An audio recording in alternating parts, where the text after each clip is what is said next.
الحمد لله رب العالمين والصلاة والسلام على سيد الأنبياء والمرسلين محمد وآله وأصحابه أجمعين أما بعد أعوذ بالله من الشيطان الرجيم بسم الله الرحمن الرحيم إن الذين قالوا ربنا الله ثم استقاموا تتنزل عليهم الملائكة صدق اللہ مولانا العظیم.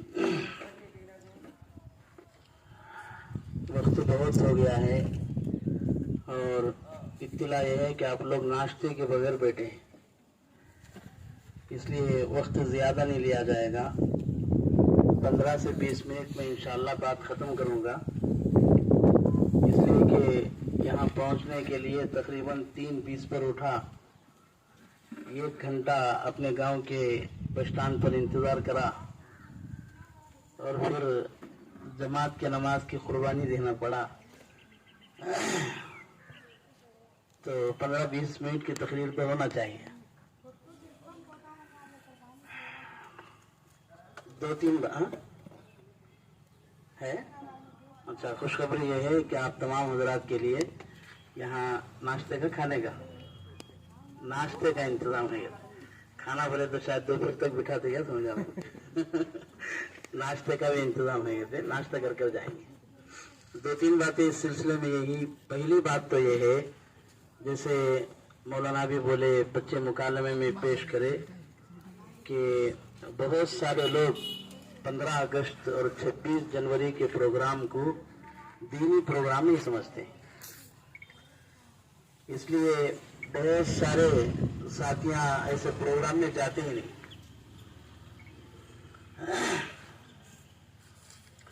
حالانکہ 2 چیزیں ہیں.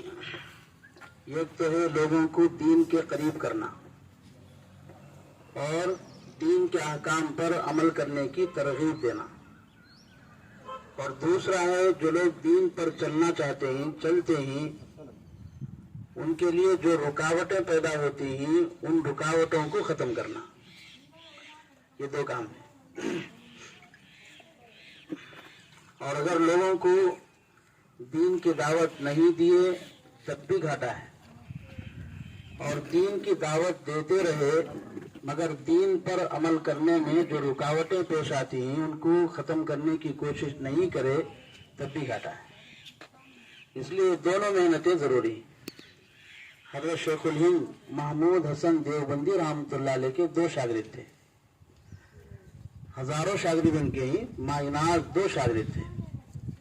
ایک حضرت مولانا الیاس جی رحمۃ اللہ علیہ اور دوسرے شیخ الاسلام حسین احمد مدنی رحمۃ اللہ علیہ. 2 شاگرد تھے. ان میں سے ایک حضرت جی مولانا الیاس صاحب رحمۃ اللہ علیہ لوگوں کے اوپر محنت کرے، ان کے دل کے اندر جو ایمان کی چنگاری تھی اس کو بھڑکایا اور اس کو شعلہ بنایا تاکہ لوگ اللہ کے حکم پر چلنے والے بن جائیں. اور حسین احمد مدنی رحمۃ اللہ علیہ اسلام پر چلنے والوں کے لیے جو رکاوٹیں پیدا ہوتے تھے اس کے لیے محنت کی ہے. اور ایک زمانے تک جماعت اور جمعیت، دعوت و تبلیغ اور جمعیت دونوں اتنے ملے جلے رہتے تھے کہ حضرت مولانا الیاس صاحب کی جو کتاب ہے دینی دعوت، اس میں لکھا ہے کہ ایک موقع پر حضرت مولانا الیاس جی رحمۃ اللہ علیہ کی سرپرستی میں دعوت و تبلیغ کا اجتماع تھا، اور دوسری طرف حسین احمد مدنی رحمۃ اللہ علیہ کا جمعیت کا جلسہ تھا. حضرت مولانا الیاس صاحب کو یہ معلوم نہیں ہے کہ جہاں ہمارا اجتماع ہے وہاں سے قریب حسین احمد مدنی جمعیت کا جلسہ چلا رہے، اور حسین احمد مدنی کو یہ معلوم نہیں تھا کہ جہاں ہمارا جمعیت کا جلسہ چل رہا ہے اس سے قریب دعوت و تبلیغ کا اجتماع ہو رہا ہے. پہلے سوشل میڈیا نہیں تھا، اس لیے باتیں ایک دوسرے کو بہت کم پہنچتی تھی. इधर इज्तिमा का पंडाल सज गया, लोग इज्तिमा में आ गए, तकरीर करने वाले भी आ गए, जिम्मेदार हजरात भी आ गए, जमातें बनकर भी आ गई, और उस तरफ जमीयत का स्टेज सज गया, उसमें आने वाले उसमें भी आ गए। वहाँ हुसैन अहमद मदनी तशरीफ लाए हैं और यहाँ हजरत मौलाना इलियास साहब रहमतुल्लाह अलैह आए हैं। हजरत मौलाना इलियास साहब रहमतुल्लाह अलैह को जब मालूम हुआ कि यहाँ से करीब हुसैन अहमद मदनी जमीयत का जलसा चला रहे हैं, तो ये सोचने लगे कि हजरत का जलसा अहम है, और फिर अपने साथियों में ऐलान किया कि भाई शेखुल इस्लाम हजरत मौलाना हुसैन अहमद मदनी रहमतुल्लाह अलैह यहाँ जमीयत का जलसा रखे हुए हैं, हम तमाम साथियों को वहां जाना चाहिए। और अपने साथियों को लेकर निकले, और उधर उनको मालूम हुआ कि यहाँ से करीब हजरत मौलाना इलियास साहब रहमतुल्लाह अलैह दावत व तबलीग का इज्तिमा चला रहे हैं। तो ऐसे मौके पर हमको जमीयत का प्रोग्राम नहीं करना चाहिए, उसमें शिरकत करना चाहिए। उधर से हुसैन अहमद मदनी रहमतुल्लाह अलैह अपने तमाम साथियों को लेकर इज्तिमा में आने के लिए निकले। इधर से ये काफिला, उधर से वो काफिला, दोनों दरमियान में मुलाकात हो गई। सब वहां बैठकर एक प्रोग्राम कर दिए। जमात और जमीयत का इतना मजबूत ताल्लुक था। अब वो ताल्लुक क्यों नहीं है? इसलिए कि हम जमीयत के काम को अलग समझते हैं और जमात के काम को अलग समझते हैं, हालांकि ये दोनों एक नहीं है। इसकी अहमियत को समझने की जरूरत है।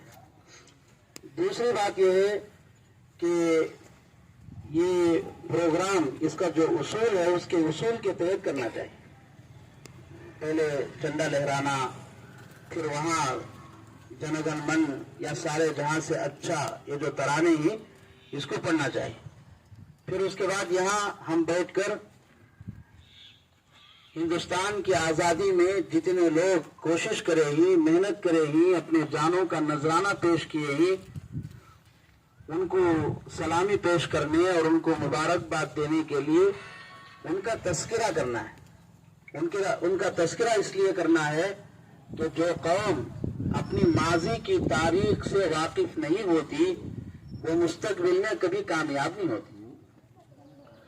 जो कौम अपनी माजी की तारीख से वाकिफ नहीं होती वो मुस्तकबिल में कभी कामयाब नहीं होती।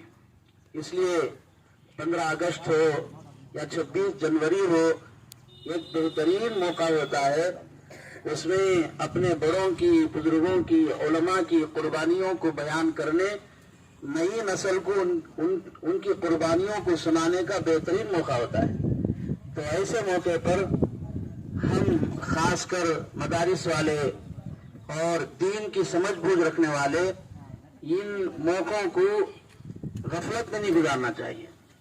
पूरी बेदारी के साथ, पूरा मनसूबाबंदी के साथ, मशवरे के साथ साथियों को इकट्ठा करके अहमियत देकर ज्यादा से ज्यादा लोगों को जमा करना और फिर उनके सामने अपने बुजुर्गों की तारीख को बयान करना है। वरना तो एक तो दुश्मन ये चाहता है और कोशिश करता है कि मुसलमानों की तारीख को मुकम्मल तौर पर मिटा दिया जाए, और उसके लिए तारीख में तब्दीली करते हैं, कर चुके हैं। टिप्पू सुल्तान रहमतुल्लाह अलैह की तस्वीर को अगर आप नेट में तलाश करेंगे तो उनके सर के ऊपर एक पगड़ी होगी और उनके मूंछ बड़े बड़े होंगे और दाढ़ी बिल्कुल साफ होगी। ऐसी तो तस्वीर है। जितनी फोटो आप देखेंगे टिप्पू सुल्तान रहमतुल्लाह अलैह की, सर पर तो पगड़ी है, बड़े बड़े मूंछ हैं, दाढ़ी बिल्कुल नहीं है। क्या टिप्पू सुल्तान रहमतुल्लाह अलैह हकीकत में ऐसे ही थे? अपनी जिंदगी में दाढ़ी कटाते थे? हुसैन अहमद मदनी रहमतुल्लाह अलैह लिखते हैं कि वो वक्त के कुतुब थे, तहज्जुद गुजार थे। श्रीरंगापट्टनम में जब जामिया मस्जिद उन्हें तामीर करा दिए, उसकी ओपनिंग इफ्तिताह का मौका आया तो हजारों की तादाद में लोग जमा थे। उसमें टिप्पू सुल्तान रहमतुल्लाह अलैह ऐलान करते हैं कि जो आदमी साहिब तरतीब हो वो आगे बढ़कर नमाज पढ़ाकर मस्जिद की इफ्तिताह करे। صاحب ترتیب کسے بولتے؟ بالغ ہونے کے بعد سے لے کر 5 نمازیں اس کی ایک ساتھ قضا نہ ہوئی، اس کے ذمے میں 5 نمازیں قضا نہ ہو، ایسے آدمی کو صاحب ترتیب بولتے ہیں. اب ملنا مشکل ہے. سب وہ نمازیں ہماری بالغ ہو جانے کے بعد سے چلی گئی. ہزاروں کے مجمع میں سے کوئی آگے بڑھنے کے لیے تیار نہیں ہے. آخر خود آگے بڑھ کے نماز پڑھاتے ہیں اور پھر کہتے ہیں کہ جب سے میں بالغ ہوا ہوں میری کوئی نماز قضا نہیں ہوئی، میں صاحب ترتیب ہوں. جو آدمی صاحب ترتیب ہو، تہجد گزار ہو، کیا وہ داڑھی کٹائے گا؟ رسول اللہ کے فرمان کے خلاف مونچھیوں کو بڑھائے گا؟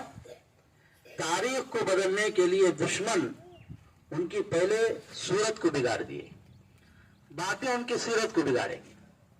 تو دشمن کوشش کرتا ہے کہ مسلمانوں کی تاریخ دنیا سے ختم ہو جائے. ایسے حالات میں ہماری ذمہ داری بنتی ہے کہ وقتاً فوقتاً ہماری نئی نسل کو جمع کر کے ان کے سامنے اپنے بڑے اور بزرگوں کی تاریخ اور ان کی قربانیوں کو بیان کریں. تیسری بات یہ بیان کرنا ہے کہ عام طور پر یہ سمجھا جاتا ہے کہ ہندوستان کی آزادی کی ابتدا 1850 پر 7 سے شروع ہوئی. حضرت مولانا ارشد مدنی دامت برکاتہم نے بھی کہا کہ یہ دشمنوں کی طرف سے ایک مستقل سازش ہے. کیا سازش ہے؟ 1850 پر 7 سے پہلے جتنی بھی آزادی کے لیے قربانیاں ہوئی وہ سب مسلمانوں کی طرف سے ہوئی. اگر ان کو یہ کہنا پڑے کہ 1750 پر 4 میں سب سے پہلے آزادی کی لڑائی ہوئی ہے تو پھر 1750 پر 4 سے لے کر 1850 پر 7 تک تقریباً 100 سال کی جو مدت ہے اس میں مسلمانوں کی تاریخ کو، ان کی قربانیوں کو بیان کرنا پڑے گا. کیونکہ اس 100 سال کے اندر انگریزوں سے مقابلہ کرنے والا، انگریزوں سے لڑنے والا، انگریزوں کے سامنے ڈٹ کر کھڑے ہونے والا مسلمان کے علاوہ کوئی دوسرا نظر نہیں آتا. مسلمانوں کی قربانیوں کو مٹانے کے لیے اور ان کی جدوجہد اور کوشش کو تاریخ سے ختم کرنے کے لیے ان کی ایک مستقل سازش ہے. وہ پلاننگ کے تحت لوگوں کے دل و دماغ میں یہ بٹھانا چاہتے ہیں کہ آزادی کی لڑائی کی ابتدا اور شروعات 1850 پر 7 سے شروع ہوئی. یہ غلط ہے. تاریخ پڑھیں گے تو ہمارا ہندوستان پورے ملکوں میں بہت ہی دولت مند اور مالدار ملک تھا. اس لیے ہندوستان کو سونے کی چڑیا کہا جاتا تھا. لوگ یہاں آتے تھے، تجارت کرتے تھے اور پھر یہاں سے نفع حاصل کر کے جاتے تھے. تو انگریزوں کی نگاہ بھی ہمارے ہندوستان پر پڑی تو وہ 1490 پر 8 سے ہمارے ہندوستان میں تجارت کے لیے آتے تھے اور آتے جاتے ان کی نیت خراب ہو گئی.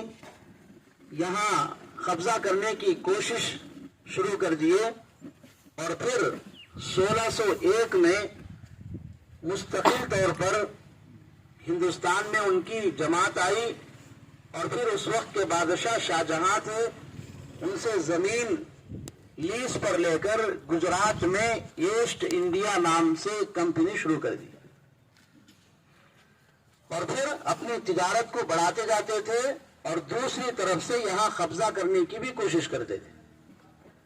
تقریباً 100 سال کی مدت گزر گئی. وقت زیادہ نہیں ہے، تفصیلات میں گئے بغیر کچھ اشارے کرتے چلوں. کبھی موقع ملے اور مولانا عبدالسلام صاحب یہاں 500,000 کا مجمع 15 اگست یا 26 جنوری کے عنوان سے جمع کرے، اس وقت تفصیلی گفتگو ہوگی انشاءاللہ. جوڑیں گے انشاءاللہ. 1701 تک تقریباً ہندوستان پر ان کا قبضہ ہو گیا. صرف ان کا قبضہ نہیں، جہاں جہاں ان کی کمپنی کے برانچ بنتے تھے وہاں کے فیصلے بھی وہ لوگ خود کرتے تھے. حالانکہ 800 سال سے لے کر 1000 سال تک ہندوستان میں اسلامی حکومت چلی. یہ دارال اسلام تھا. دارال اسلام کا مطلب ہے یہاں کے جو فیصلے ہیں وہ اسلام کے مطابق ہو. جس ملک کے فیصلے اسلام کے مطابق نہ ہو وہ دارالحرب ہے, دارالکفر ہے.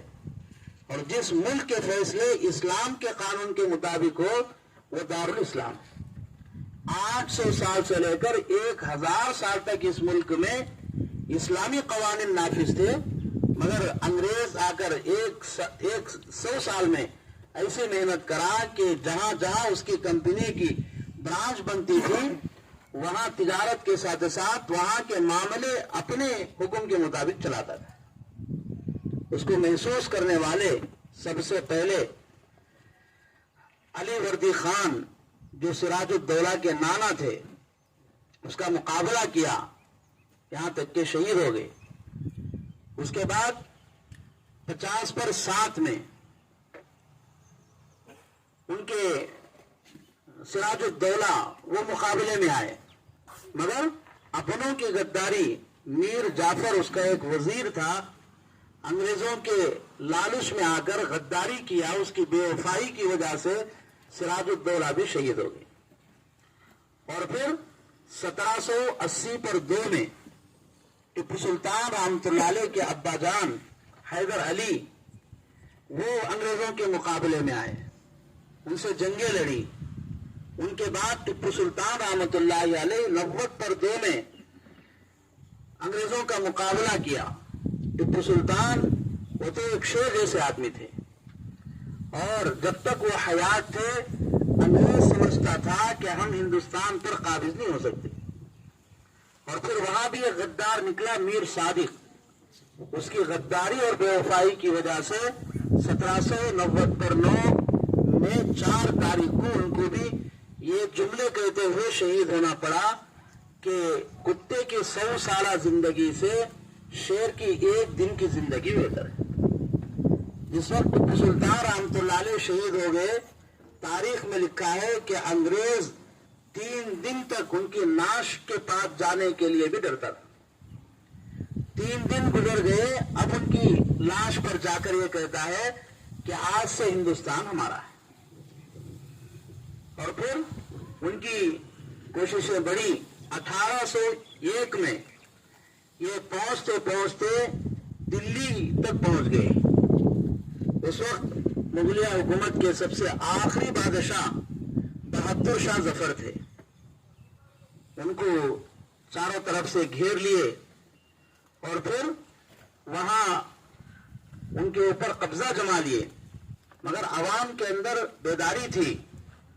اگر معلوم ہو گیا کہ ہمارے بادشاہ کو یہ لوگ قبضہ کر لیے ہیں تو ہنگامہ ہو سکتا تھا. اس لیے حکمتاً وہاں کچھ اصطلاحی الفاظ لوگ استعمال کیے. کہا کہ مخلوق خدا کی, حکومت بادشاہ سلامت کا, اور حکم ایسٹ انڈیا کمپنی کی. اس کے بعد پھر ان کو قید کر کے رنگون جیل میں بھیج دیے. وہ جیل میں ہی ان کے یہاں ناشتے میں ایک تشت بھیجا گیا, اس کے اوپر کپڑا ڈال دیا گیا. اب وہ یہ سمجھے کہ میرے لیے ناشتہ بھیجا گیا ہے. اوپر سے کپڑا اٹھایا تو اس پہ ان کے 4 بیٹوں کے سر تھے.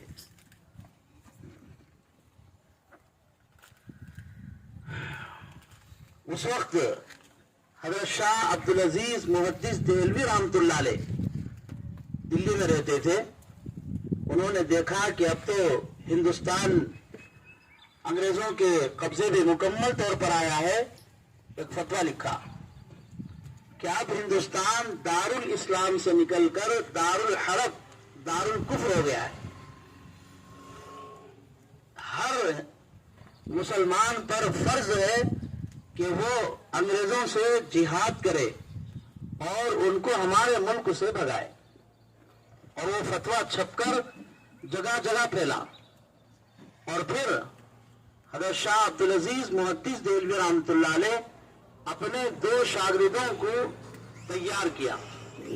ان میں سے ایک سید احمد شہید رحمۃ اللہ علیہ تھے اور دوسرے شاہ اسماعیل شہید تھے. یہ دونوں مل کر 50 आदमियों की जमात लेकर हिंदुस्तान के चप्पे चप्पे में गए, लोगों को समझाया बुझाया और लोगों के दिलों में अंग्रेजों के खिलाफ जिहाद करने का जज्बा पैदा किया। और फिर 1830 पर 4 या 30 पर 5 में बालाकोट की लड़ाई हुई। उसमें लड़ते लड़ते सबसे पहले सैयद अहमद शहीद रहमतुल्लाह अलैह तो शहीद हो गए, और इस्माइल रहमतुल्लाह अलैह लड़ते थे। एक अंग्रेज उनके ऊपर तलवार उठाया, कसम खा रहे हैं कि मैं पहले तुझे मारूंगा फिर मैं मरूंगा। ये जुमले पूरे हुए, उनकी गर्दन पर वार हुई, गर्दन से सर निकलकर जमीन पर गिर गया। रसूलुल्लाह सल्लल्लाहु अलैहि वसल्लम फरमाते हैं कि अल्लाह का वली अगर किसी चीज पर कसम खा ले तो अल्लाह उसको जरूर पूरा करा दे। सर तो जिस्म से जुदा हो गया है, सिर्फ धड़ है। उस अंग्रेज का पीछा करते करते उसके ऊपर वार किया। पहले वो अंग्रेज जमीन पर गिरकर दम छोड़ता है, फिर हजरत इस्माइल अपनी जान अल्लाह के हवाले कर रहे। और फिर ये होते होते 1850 पर 7 में फिर लड़ाई शुरू हुई। तवील किस्से हैं, इंशाअल्लाह किसी और मौके पर सुनाएंगे। तो इसकी क़ियादत करने वाले इमदादुल्लाह मुहाजिर मक्की और कासिम नानोतवी, रशीद अहमद गंगोही, हाफिज मोहम्मद जामिन शहीद, ये कुछ अकाबिरीन थे। वो वहां मुकाबला किया, मगर सामान कम था, अफराद कम थे, और उसके साथ अपने लोगों की कुछ बेवफाई थी। उसमें भी मुसलमानों की कामयाबी नहीं हो सकी।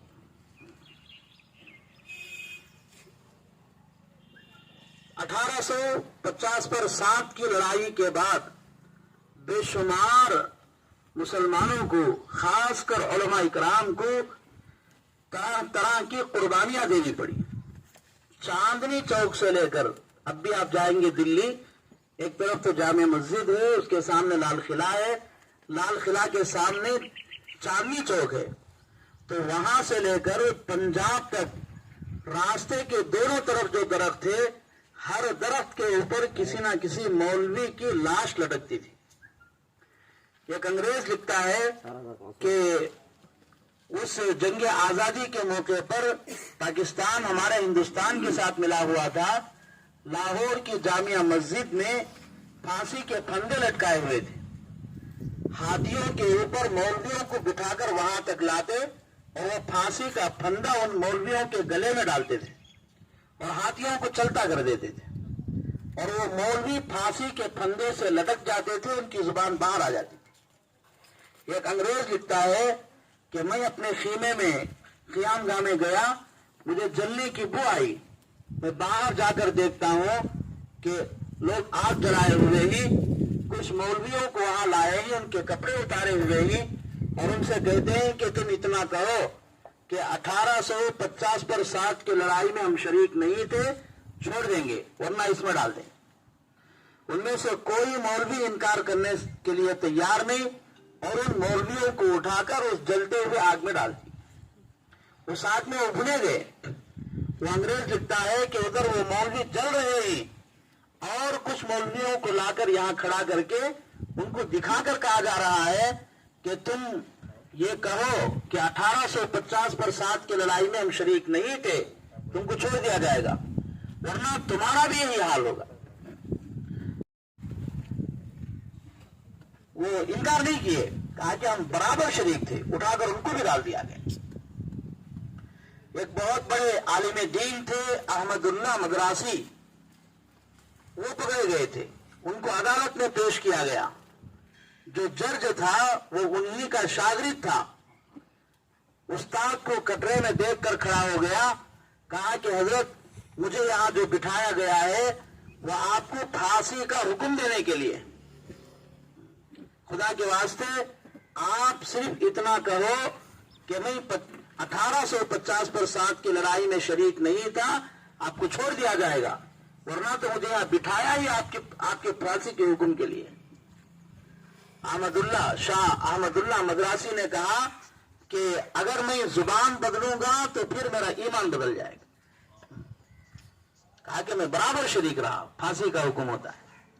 तो बेशुमार कुर्बानियों के साथ ये हिंदुस्तान आजाद हुआ है, उसकी अहमियत लोगों को मालूम नहीं। जरूरत इस बात की है कि वक्तन फवक्तन जुमा के बयान में या उसके अलावा मस्जिदों में या फिर कई स्कूल में, फंक्शन हॉल में, छुट्टी के दिनों में खासकर नई नस्ल को जोड़कर हिंदुस्तान में 1000 साल तक जो मुसलमानों की हुकूमत थी उस तारीख को भी बयान करने की जरूरत है, क्योंकि 1000 साल हुकूमत हिंदुस्तान में किसी को रत्ती बराबर तकलीफ दिए बगैर चलाई थी। एक छोटा सा वाकया मैं आपको सुनाऊं। औरंगजेब रहमतुल्लाह अलैह के जमाने में कि बनारस के इलाके में एक पंडित थे मंदिर के, उसकी बेटी थी शकुंतला देवी। वो मंदिर के कोनेरी में पानी नहाकर सुबह सुबह वो निकली, उसके बाल खुले हुए थे, हसीन और खूबसूरत थी, वो घर जा रही थी। वहां का बादशाह, उसका नाम इब्राहिम था, मुसलमान था, उसकी निगाह पड़ी, बहुत हसीन और खूबसूरत है। इब्राहिम अय्याश आदमी था। अपने दरबारियों से पूछा कि कौन लड़की है? कहा कि हमारे पंडित जी की बेटी है। कहा कि उस पंडित को हमारे यहाँ बुलाओ। दरबार में बुलाया गया और उससे कहा कि फला तारीख को तुम्हारी बेटी दुल्हन बनकर मेरे घर में आना चाहिए। अब वो पंडित जी घर गए, घर में बीवी बेटी सब परेशान थे कि बादशाह ने क्या कहा है। पूछा तो कहा कि बेटी तारीख दी है, उस तारीख को तुम्हारी डोली उसके घर पर जाना है। बेटी शकुंतला देवी ने कहा कि अब्बा जान परेशान ना हो, आप मुझे इजाजत दो, मैं उस तारीख से पहले फिर वापस आऊंगी। उस जमाने में शहजादों के लिबास बिकते थे बाजारों में। बाजार में गई, शहजादों का लिबास खरीदी और घोड़ा खरीदा, उस पर सवार होकर वो बनारस से दिल्ली का सफर किया। दिल्ली पहुंचते पहुंचते जुमा का दिन था, नमाज के वक्त करीब वक्त था। अब वहां जाकर मालूम किया तो लोगों ने बताया कि औरंगजेब रहमतुल्लाह अलैह जुमा की नमाज के लिए जामिया मस्जिद आएंगे। नमाज से फारिग होकर लोगों की फरियादें सुनेंगे और लोग बादशाह को बराह रास्त अपनी फरियाद सुनाने के लिए फरियाद की चिट्ठी लेकर जुमा की नमाज के बाद जामिया मस्जिद की सीढ़ियों पर खड़े होंगे। आप लोग देखे होंगे, बहुत लंबे सीढ़ियां उसके ही। शकुंतला देवी उस सीढ़ियों के पास जब पहुंची, देखा कि हर सीढ़ी पर लोग खड़े। सबसे नीचे जगह मिली तो खड़ी गई। औरंगजेब रहमतुल्लाह अलैह नमाज से फारिग हुए, बाहर आए, एक एक फरियादी की उससे मुसाफा करते थे, उसकी बात पूरी सुनते थे, उसका हल करते थे। उतरते उतरते शकुंतला देवी के करीब जब आए, उससे मुसाफा करने का मौका जब मिला तो अपने कंधे के ऊपर रुमाल था, उसको अपने हाथों के ऊपर डालकर उससे हाथ मिला, उससे वो चिट्ठी ली। शकुंतला देवी ने कहा कि जहां बना मेरे ऊपर ये क्या जुल्म है कि हर एक को आप तो हाथ मिलाते थे और जब मेरी बारी आई तो आप अपने हाथ पर रुमाल डालकर मेरी चिट्ठी को लिया है, आपका हाथ लगने का भी मुझे मौका नहीं मिला है। कहा कि मेरा ईमानी फिरासत मुझे ये कहता है कि तू मर्दों के लिबास में एक औरत है। और फिर उसकी फरियाद सुनी, दरबारियों से कहा कि इसको लेकर जाओ मेहमान खाने में, खिलाओ पिलाओ, बाद में इसको मेरे यहाँ लाना। लाया गया। उसकी पूरी बात सुनने के बाद कहा, बेटी तुम जाओ, इब्राहिम के कहने के मुताबिक उस तारीख पर दुल्हन बनकर तुमको तो डोली में बैठकर उसके घर में जाना चाहिए। अब वो बेटी वहां से उठी और फिर सफर करके घर आई। उनके अब्बा जान पंडित उनसे पूछते ही कि बेटी बादशाह का क्या हुक्म मिला। कहा कि अब्बा जान बादशाह ने कहा है कि इब्राहिम जो तारीख दिया है उस तारीख में मुझे दुल्हन बनकर डोली में बैठकर उसके घर जाना चाहिए। बाप परेशान हुआ, क्या यह औरंगजेब का इंसाफ है? बेटी शकुंतला देवी कहती है, अब्बा जान आप परेशान ना होइए, मैं जब तक उनके यहाँ रही तकरीबन 16 मरतबा मुझे बादशाह ने बेटी कहा है, इसलिए मुझे इंसाफ की उम्मीद है।